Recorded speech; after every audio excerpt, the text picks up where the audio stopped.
I'll light the God candle as a symbol of the one power in the universe called by many names. The name you choose to use for the divine is welcome.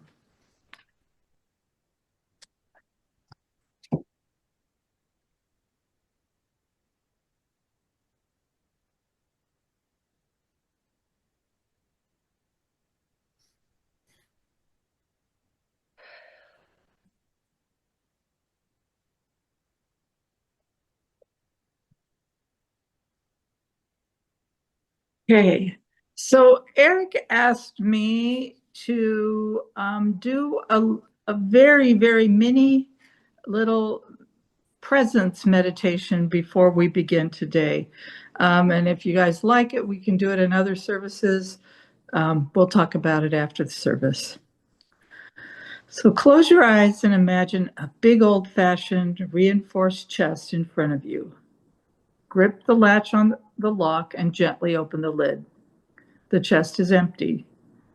Now picture all of your worries, all of your desires and frustrations, everything that keeps your mind busy. See yourself dropping all of them into the empty chest. Check once more. Did you forget anything? Close the lid and turn around, leaving the chest behind you. Admire the wonderful view of the sea cliffs you are standing on. Open your eyes. You are fully present. And with that, we will share our values. Attentive listening to and respect for one another, an attention to connection with the divine, a dedication to community, a commitment to grow through spiritual practice and service. Our opening song is I Allow and I Surrender from Karen Drucker.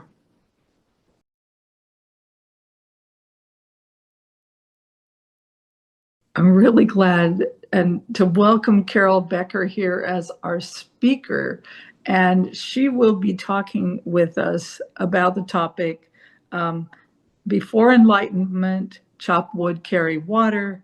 After enlightenment, chop wood, carry water. So that was sort of the theme of what we've been doing up till now. And now Eric is going to share with us a meditation called enlightenment.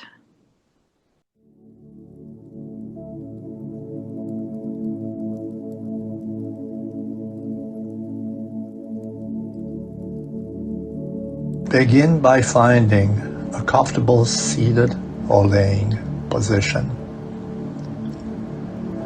Let your hands rest softly. Gently close your eyes. Let your breath find a natural rhythm.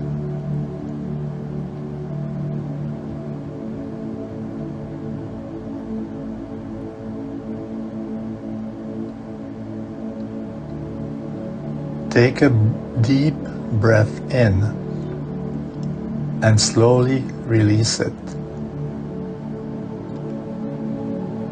One more time. Inhale deeply and exhale fully, letting go of the day so far.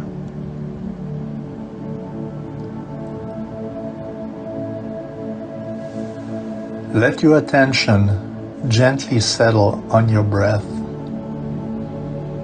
Feel the coolness as you inhale.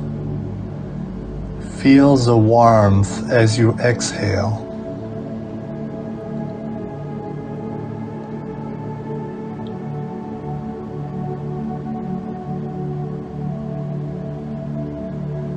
With each breath, allow yourself to arrive here and now.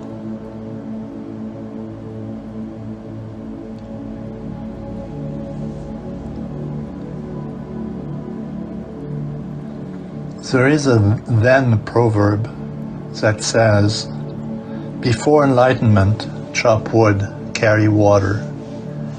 After enlightenment, chop wood, carry water. Allow these words to echo within you for a moment. What do they mean? not as a concept, but as a feeling.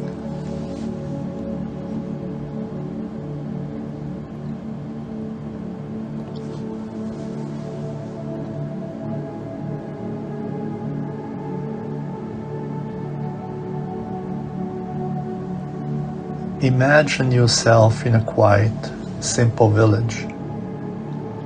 Your life is humble, steady. Each morning you rise with the sun. You chop wood to make a fire. You carry water to boil your tea. This is your task. Simple, unchanging.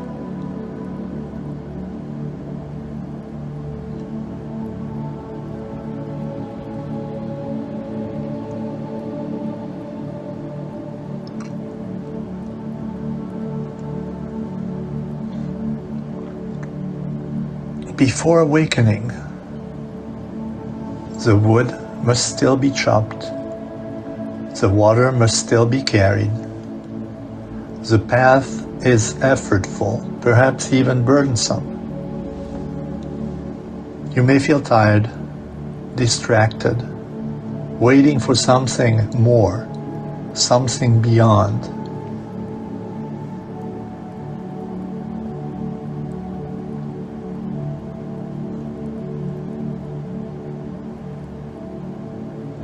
Now imagine, one day, in the midst of your ordinary life, something shifts. You realize that this moment is the teaching. This breath, this task, this wood, this water. And suddenly, everything remains the same, yet everything is different.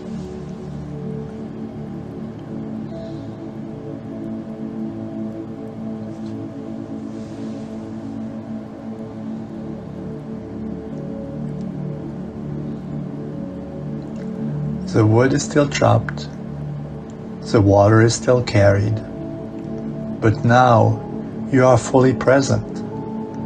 There's no resistance, no rush, only awareness, only peace in the doing.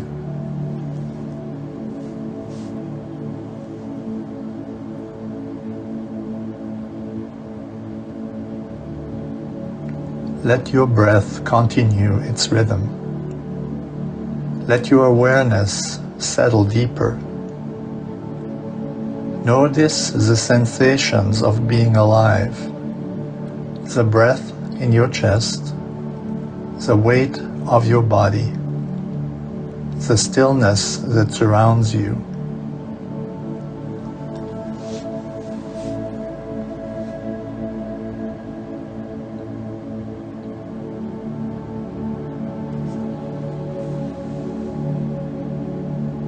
Now, bring to mind one task in your life, something you often overlook. It might be washing dishes, commuting to work, folding laundry, answering emails, something ordinary. Picture yourself doing this task mindfully, present, unhurried, without judgment.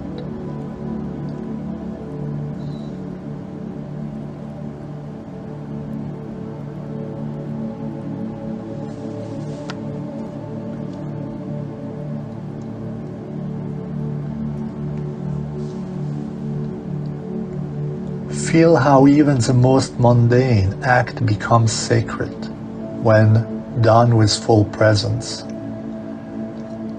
This is the heart of the teaching.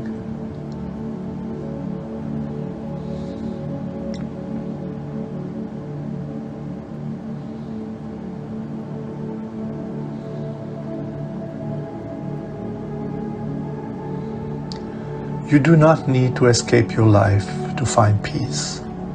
You do not need to reach a mountaintop to find wisdom. It is already here, in the breath, in the body, in the chopping, in the carrying.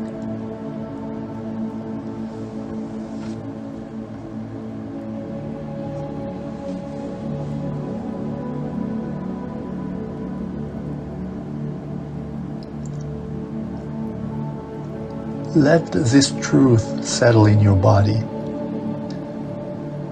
You are whole.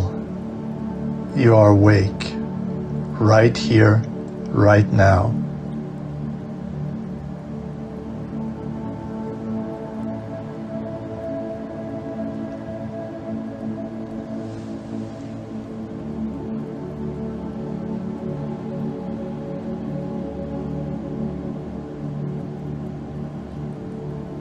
As we begin to close this meditation, let us carry this presence into the day ahead. Let the wood be chopped with attention. Let the water be carried with care. Let each moment be enough.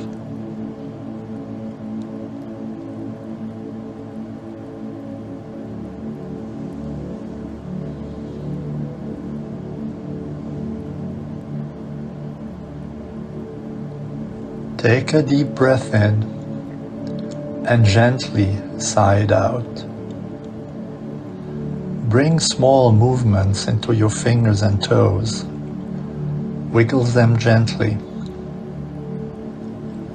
When you're ready, let your eyes open.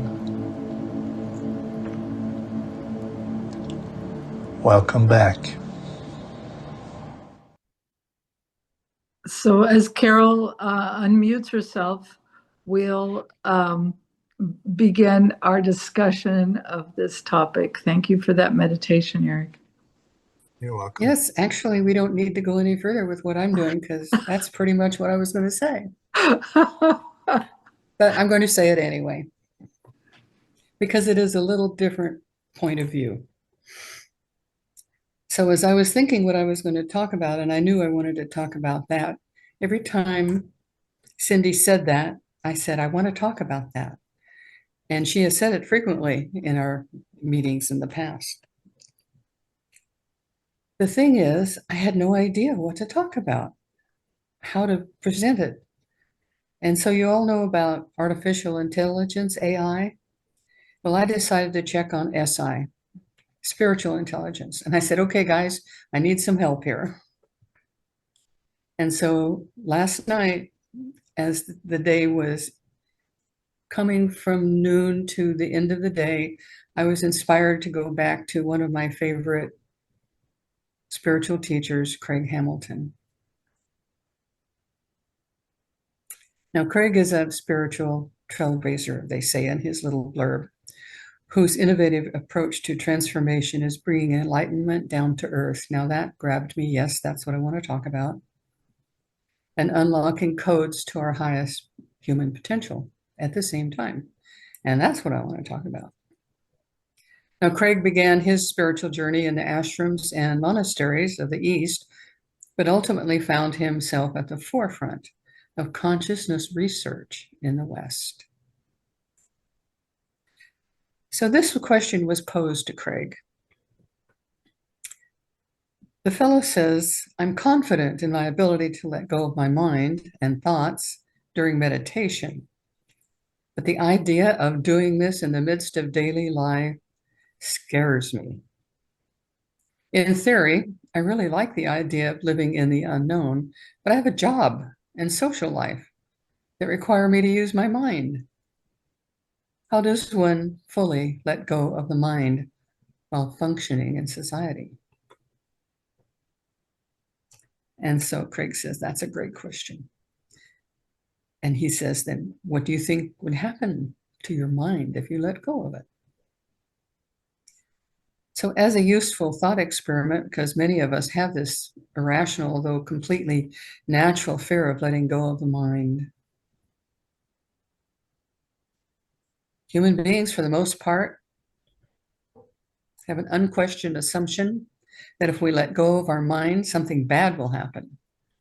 A subtle belief that if we don't obsessively hold on to our minds, we might go insane or become some kind of vegetable. Or as I thought once as I was imagining this, discorporate entirely and become little bits of energy. And the fear is natural because our minds completely dominate our reality for most of us. We identify so strongly with our thought stream. It's like it's wrapped around our face and we can only see the world through our thoughts. There's no direct contact with reality. Well, we have moments when our thoughts cease temporarily, but then they come back and we're lost in our mind again. And for us, most of us, that is, the mind is our fundamental source of identification. That's what we were grown up with, and that's what we were taught, and that's what we experienced with it, with everyone around us. And we've never really dared to peer beyond the veil of our mind. Well, we here at ALC are definitely doing that in lots of different ways. So he says, when I'm talking about letting go of the mind, I'm really talking about letting go of this deep, unbroken attachment to it. We're letting go of our identification with the mind. And I said, what? What? Identification with the mind? Then he explains, what we discover through meditation or through any process of real awakening is that we are not our thoughts. We can pay attention to them, we can be interested in them, but we are not mistakenly believe that we are our thoughts. And when we stop identifying with the mind, we find that it continues to function as it always has. We're just not lost in it. We realize that it continues with its cyclical patterns, regardless of whether or not we give it attention. Even when we're completely disidentified with the mind and lost interest in it, as he asks us to do, it carries on. Ultimately, we want to get to the place where we experience fundamental liberation from the mind. And at that point, something really mysterious happens. We begin to realize that we're not the mind at all. In fact, we're not even creating our thoughts. The mind is doing its own thing like a machine. We can pay attention to it or not. We can give it energy and attention, or we can simply let it carry on. Regardless whether we give it attention or not, it just keeps doing the same thing. And he says, if you've ever done an extended meditation retreat, this mechanistic nature of mind becomes very clear after you've been meditating. Well, I guess I haven't meditated enough because I really haven't experienced that particular feeling that my mind is mechanistic. But I'm thinking about it now when I didn't think about it before. Relating to our minds in this way requires us to let go of the need to know and to embrace the unknown. We have to let go of our need for certainty. Oh my God, I don't know if I can do that, but I'm starting to be more willing to do it myself. And that's me speaking, not Craig. He says, living in the unknown can be scary, but there's a very beautiful, mysterious dimension to it. When you're not attached to your mind or clinging to it or trying to control it, you find that your mind starts functioning in an entirely different way. Oh, here we go. A mysterious creative process starts to emerge within you. You start having insights that seem to come from nowhere. You find a kind of spontaneous wisdom coming from your lips that you didn't invent. It's not you forming the wisdom. It's coming from somewhere, that mysterious place, which today I'm going to call spiritual intelligence. So when you stop trying to control your mind, you start functioning more natural, fluid way. Life just flows. And as Eric's meditation says, you're chopping wood, you're carrying water, and it's a very spiritual experience as well as an earthly experience. So you find the confidence to walk into a difficult, high-stakes situation completely open, innocent, and empty-handed. You begin to trust that what you need to know will show up, and the energy you need to meet the challenge will arise. Oh, I want that. Absolutely. This is where living a life of faith actually comes into play. Letting go of your mind, in a sense, means having great faith that there's a greater consciousness of or intelligence or power and energy force that will show up when you need it. And I have experienced that, and I know many of us in this group here have also experienced that.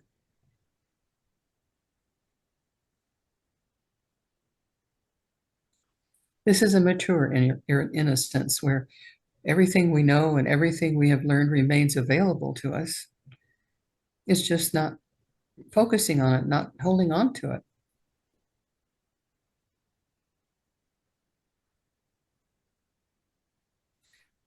So you can begin to cultivate your interest in going beyond the mind. Actively practice letting go of the mind. You can start relinquishing your need to know and just seeing what happens.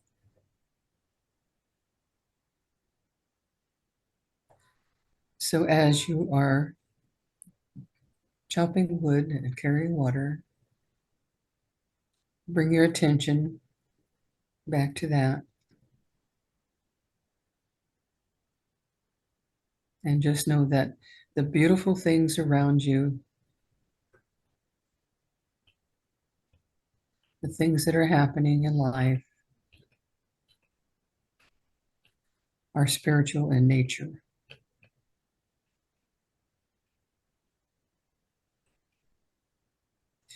So some say that, and I'm going to do a little quote here from Law of Attraction. Some say that you should not want money at all because the desire for money is materialistic and not spiritual. But it is. But we want you to remember that you are here in this very physical world where spirit has materialized. You cannot separate yourself from the aspect of yourself that is spiritual. And while you're here in these bodies, you cannot separate yourself from that which is physical or material. And again, all of the magnificent things of a physical nature that are surrounding you are indeed spiritual in nature. And just to sign off with this, a quote from a Brazilian poet, Mario de Andrade, says, "We have two lives, and the second begins when you realize we have only one." And that's it.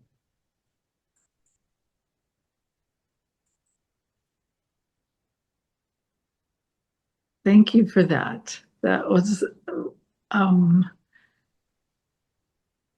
it's very reassuring to have foundation in the fact that, yes, we have to seek a spiritual life, but the physical life is just as important. And to try and find one and find balance between the two, I think is pretty profound. So, and thank you for this introduction to Craig Hamilton. It sounds like he'd be somebody worth investigating. And when I get stuck, and sometimes just when I need inspiration in general, I just go to one of his comments. I'm logged into, I'm a subscriber to him, so I get stuff every day from Craig. And he helped me with this today, as my spiritual intelligence guide said he would. I like that. Anybody else have any comments on this topic? I just want to say thank you to Carol. That was so soothing. You have such an organized way of presenting things that I really can relate to.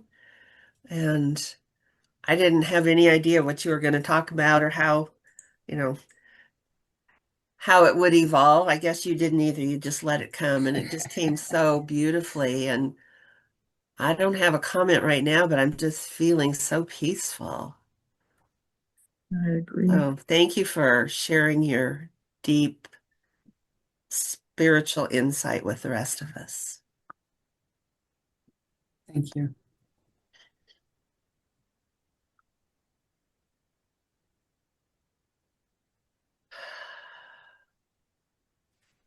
Linda, you're still muted, yeah.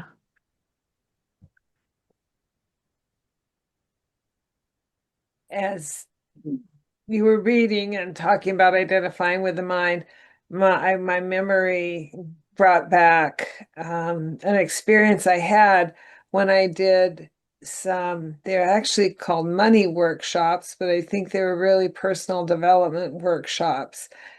And there was something about like the mind and emotions and body, and I as I recall it, I think I was over identified with the mind. And I remember going to talk to the teacher, and it was like, no, and so, that just really comes back. uh, I think then I decided that what was authentic wasn't what my mind said, but what I felt. Though I also know that that's triggered by what my mind says. So. Now, those thoughts and beliefs and experiences can make a fog that we look through and have difficulty then seeing reality.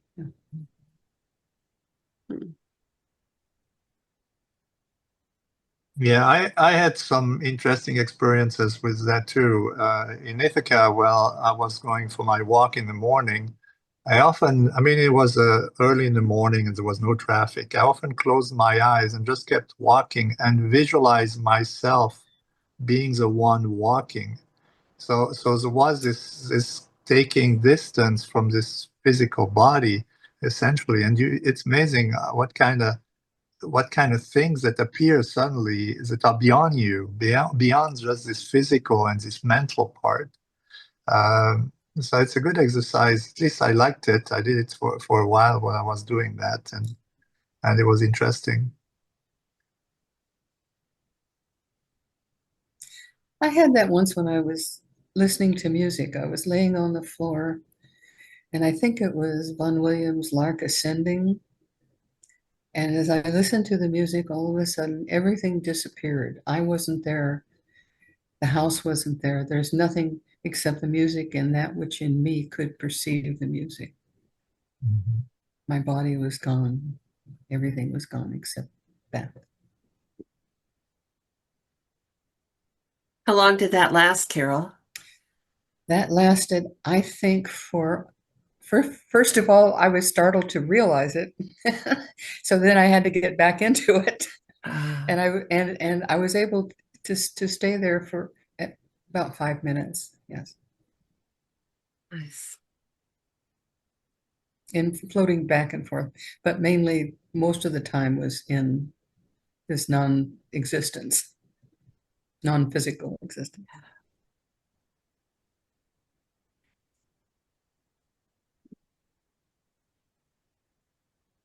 Also, there was some interesting videos that I watched, which a few years ago, which can be, you can have an impression, oh yeah, it's fake or it's real. I mean, fake in terms of it was set up. But two things. One, where there was one guy who had his eyes essentially covered and was driving his car down the road, and he was able to just stay on the road, amazingly. And another one was a couple of girls who were reading out of a closed book. They didn't know the book per se, but they were able to read essentially, well, through the book. They were able to read the book. Obviously, they did it from a spiritual perspective, but they were able to exactly assess the content of the book.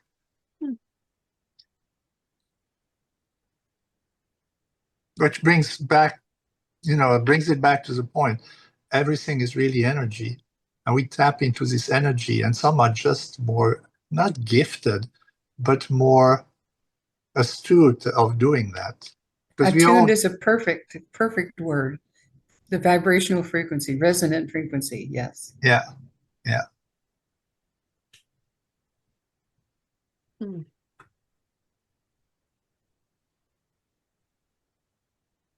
Paul, you're speaking, but we can't hear you. Unmute yourself, Paul, please. Tour de France. Get it here now. Can you hear me? Yeah. When I was 18 years old, just graduated from high school, I came out west, and my job for the summer was to be a fire lookout. And I was all alone up there, usually for a month at a time. Well, I didn't spend more than about a month and a half on it, so, but at least a month went by without uh, me going out, leaving the lookout. I did have visitors a couple times. My boss would come up and see how things were going. But as a whole, I was on my own, charge of a big area, looking for fires, but I also had to live. And it was a primitive place. Here's a picture of the lookout. I don't know if you can see this. Pull it back. They, Yep. yeah. Right there. Perfect, right back there. Right there. There it is. This lookout was on top of a steep cliff. I have a picture here, but I might not be able to see it too well. If I can do it this way.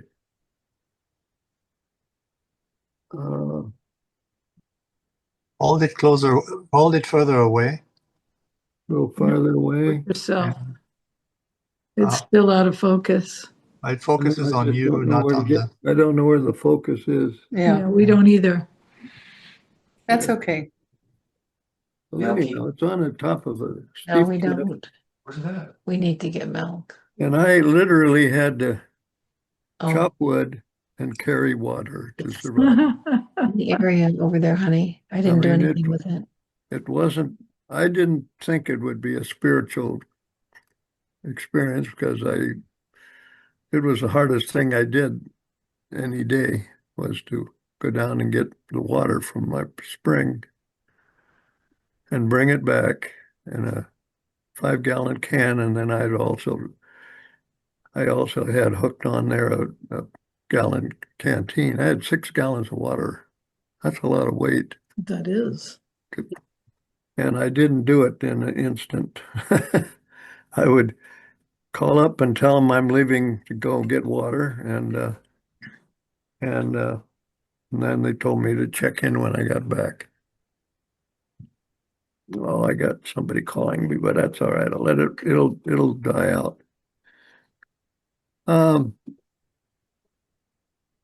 It was really I encountered different environments in that half mile down to the spring. I left this big cliff top where I could see the whole world, and I started down I was not in the woods for a while. I was in the alpine kind of country, and it was nice and refreshing, especially going down. And it was nice and cool. And then I entered a big grove of trees at about 400 feet below the lookout. Anyhow, I got down to the spring, and it was in the deep woods, and it was nice and cool, and I used to just sit down there, enjoy that moisture, and I could actually see water running because I didn't have water running up at the lookout. It was in cans and buckets, but here it was actually running, and I could sip on it, and I kept some of my goods down there for keeping them cool. Ah, But coming back was different. I mean, I did not enjoy the trip back. I it was so heavy and was I would get coming out of the woods and into the sunlight. It got hot, and I would ache, and I would stop very often and just puff and huff, and hope that it got over with it. um, but when I finally broke to the top and got up to the door of my lookout, it was like I really had accomplished something. Um, I mean, not just for my survival, but I had beaten the wilderness and the laws of gravity, and I'd haul that damn can up there with all that water, which I guarded like I was really a spare. I knew how to spare water, haul and spare water. But it gave me another look into what I used to just to take for granted before I came up there, even though sometimes we had a pump for water, but it was easy to get the water. You didn't have to walk around, hunt, get for it. But up there, I used to very think about what I'm going to do with every cupful, every can of water, when I was washing dishes, um, I'd save the water and then throw it out. And I used it to mop my floors with. Same water I would wash the dishes with. And I never,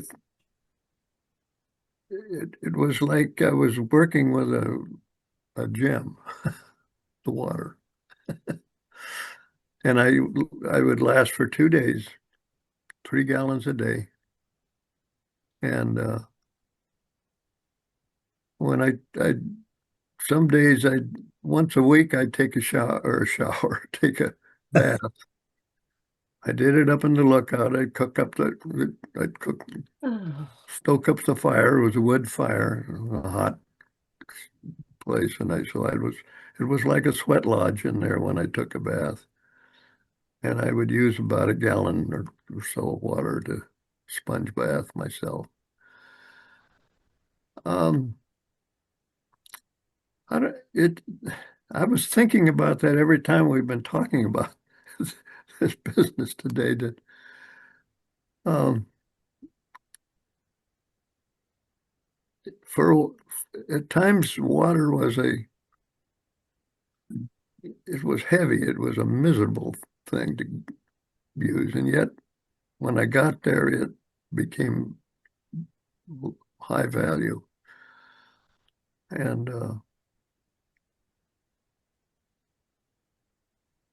I, I did get a spiritual experience after it was over, where I could relish the fact that I had enough water for 2 days and I could go back to my work, surveying the surrounding territory, looking for fires, and come back in and maybe stoke up the fire a little bit and have a cup of coffee. Paul, it sounds like that little bit of time that you spent down at the spring looking at the water coming out and sipping was like a spiritual reset for you. That was a special time. Right. And except that I always kept thinking about I just got to leave pretty quick and go into misery. But did you I had a hard time get getting away from that, but it was hard to avoid feeling that tranquility sitting at that spring, Yeah. where it was cool and naturally cool, and this nice clear water was in a pool in a box, but I could see it where it was seeping out of the box and trickling down the mountainside. I was wondering, Paul, if you ever used that memory when you just need to relax and get away from it all. You know, I And haven't, and I'm glad you brought it up today because it was a time that things stood still down there. yeah, sometimes you need that. And that's what I got out of that. I also, at times when I got at the top, when I was rested up and I was looking at that vast expanse of land all around me, that was a spiritual thing too. I'll bet, yeah.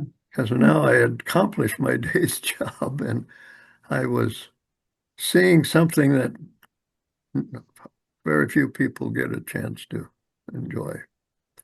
Thank you for that. That was beautiful.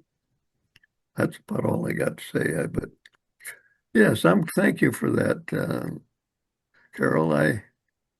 I could use that more often. It was a special time that I can recreate anytime I want to. You bet. Okay, does anybody else have some feelings or some insights to share? I had a question for Paul. Did you, because there are 2 points. At one point, when you need to take the empty bucket down the hill, and then the second point where you have the full bucket and you start going up the hill, did you ever get to a point where, in both cases, you felt peace doing that instead of kind of cursing it? You see what I mean? I never did Was because I purposely overloaded myself so I could get by for 2 days. and he was only 18 years old. And it was miserable. I ached all over, puffed and huffed, and didn't know if I could get to the top. I, But with those pauses that I took were special. Yeah. Getting my strength back and re just waiting And maybe for a minute. the other thing you were building at the time was confidence in yourself. Oh yes. Yeah, there were I probably was very in few charge of limits. I Exactly. was in charge of a lot of things all by myself. Yeah. In charge of a lot of vast country. And I was there for not just enjoyment, I was there for a real serious purpose. And Well, I saw Cindy with her hand up. at 18 years old, that was something that a lot of kids never enjoy. Miss Cindy, what have you got going on? Well, I don't think my whole childhood and early life, I don't think I ever heard the word enlightenment. And then I started going to church, and the key word for spiritual growth or spiritual life was, of course, born again. You want to be born again, and then you have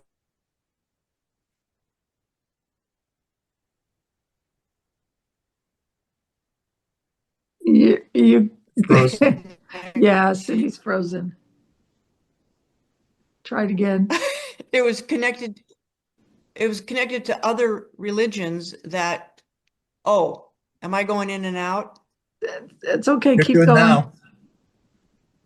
Oh, okay, because I just got a message that said my internet is unstable. Yeah, we Story of see my that. life. So if I get closer, maybe it works better. I don't know. But so enlightenment for me all those years was part of false religions, false beliefs, even demonic. So I stayed away from that kind of language. And then as I came out of fundamentalism, which I think was some kind of a stage of, I don't know if it's early enlightenment or what, but it felt like, wow, there's so much more, and there's this possibility of enlightenment. But I have to confess that even now, because I am so identified with my mind, my brain, my thoughts. And enlightenment's it's scary to me. And the things that you brought up today, my mind, my thoughts, my brain, whatever that is like, what?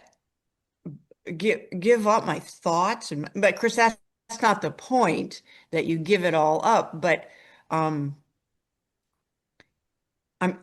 drawn to the idea that I could be enlightened. It just sounds really, I probably over spiritualize it, because that's the point today. You still take care of your physical life. You take care of whatever chop wood and carry water means. And so it intrigues me, and my mind goes crazy with it. Like, you don't want to do that. No, don't do that. So that's my experience. And in some ways, I think coming out of fundamental religion was I don't know, it seems like for some people, enlightenment comes sitting, who's that guy? Sitting on a bench, and Donald Walsh, I think, or somebody like that. It just overcame him. It was just sudden. And then for other people, it's more like an evolution of enlightenment.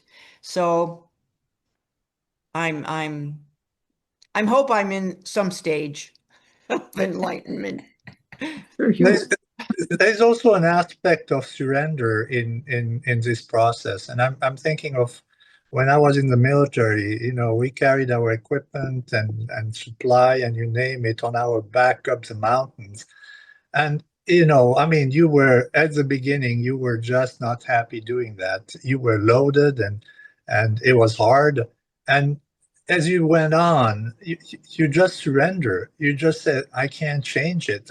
It's just there. I gotta keep going, right? So, and you can feel it when this element of surrenders overcomes you, where you just say, oh, well, I just keep going. And that's this transition that I was asking for Paul, because you feel it often in an effort. Uh, when you are struggling, you feel this surrender that comes over you. Question is, can you sustain it? And often we fall back into our mind and we can't surrender just to what is, right? Well, one thing that I felt it, but probably different than the Army experience. I only did it every other day. And so it was almost kind of like I never got really strong like you get in the Army, where you just keep pumping it one way or another till you're. I mean, it wasn't like basic training where you were gaining strength and muscle and ready to kill them. You were. I was only doing it every other day, and I never gained a lot of strength aboard, and so I was always miserable.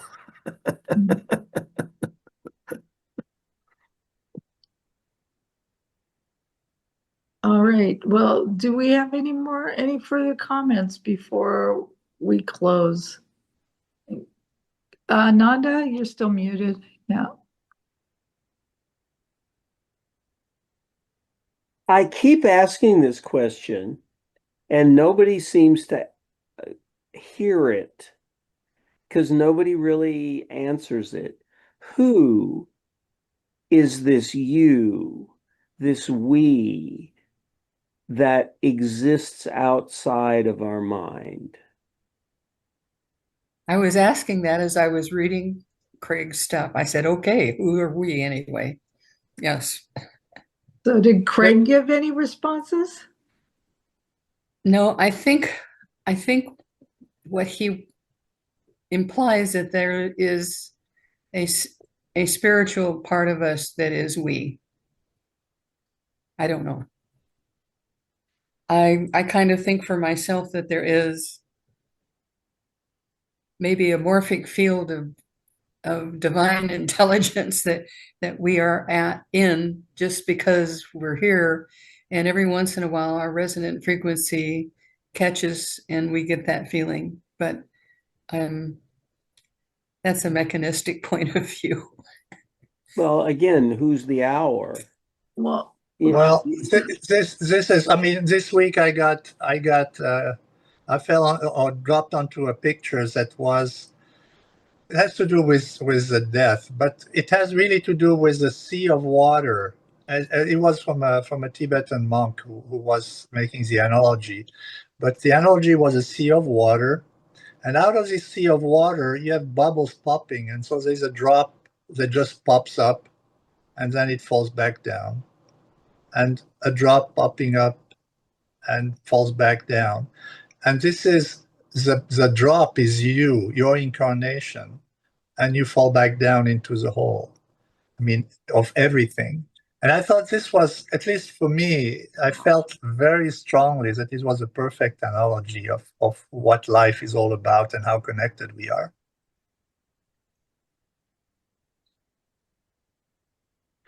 So that's a we. well, Ananda, who do you think it is? Or do you I think don't that think it doesn't it is. I exist? think it's a trick our ego plays on us. Could be. It could be. For me, it's if there is any part of me that exists beyond this existence, that's what it is. But again, there's the big IF at the beginning of that statement. It's a possibility. For some people, it's a very solid reality. Right. For me, it's a question. What if? I think what denies the ego this experience is the synchronicities and the coincidences, which are not existence. And we all have these kind of experiences. And I don't think the ego is responsible for that. No, but I think the ego is responsible for the illusion that there's a we that transcends itself. And maybe that keeps us from going insane. Possibly. I mean, yes, yes, yes. I'm not saying it's not useful. I am just saying that it's too easy to invoke it as a sort of a get out of jail free card when you know. But you see, we have already a problem in the definition of who we are. We Yeah, say, right. I. Okay, so am I talking about the ego, my subconscious, my consciousness, my body? Am I talking about my soul? What am I talking about? I have no clue what I'm talking about.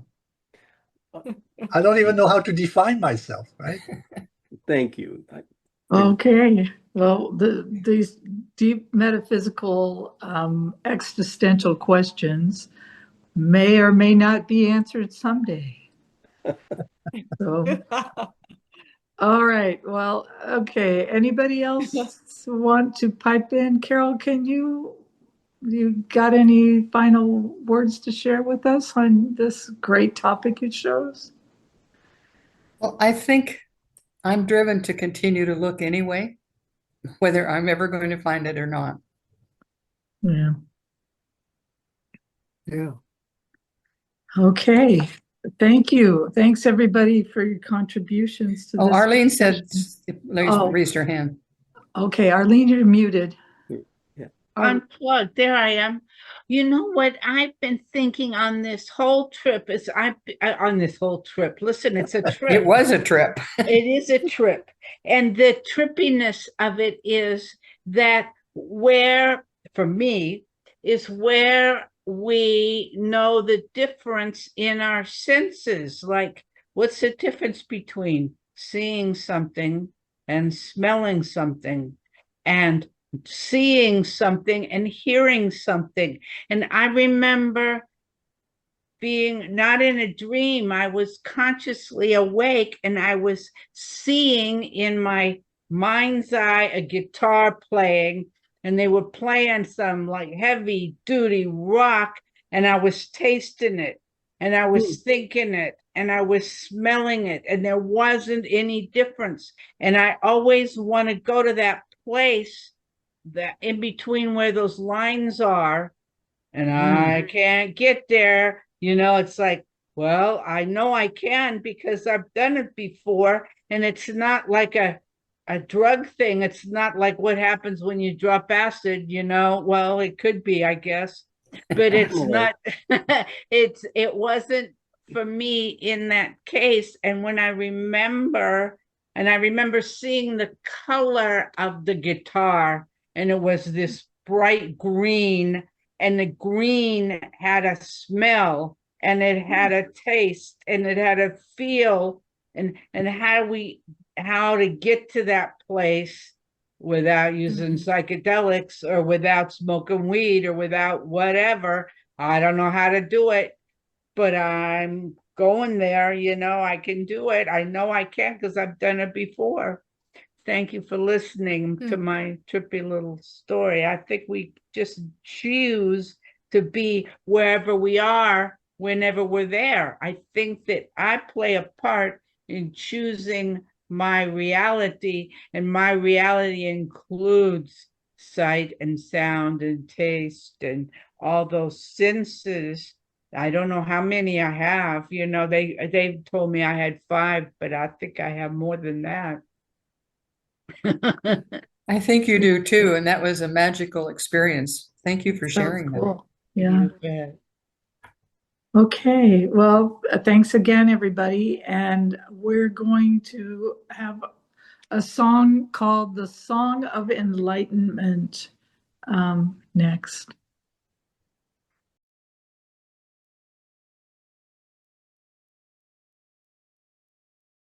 Sorry, I had too much fun. Well, that straightened it all out for me. Yeah. Yeah, because I understood everything there. Yeah. I was like, Yeah, I got it now. I think we need a discussion just about the song. Yeah. I think so. I think the only ones who get it are Lyndon and Nanda. Nanda said it's truly an in-group song. Can you just see a monk with a cowboy hat and boots and a guitar plucking that out? I tried to find one for the picture. I couldn't. Jeez. Okay, well, that was fun. So at this point in our service, we greet each other with namaste. I'm so glad you're all here. Namaste. Namaste. Namaste. Namaste. Namaste. Namaste. Namaste. Where'd Carol go? No. I don't know. And just as a reminder, the Abundant Life Center is an independent spiritual community entirely supported by God's love and your gifts. And if you would like to contribute to our continued work, you can do so on our website or by sending a check to our treasurer, Cindy, via the church post office box. And that information comes to you in an email sent out by Cheryl.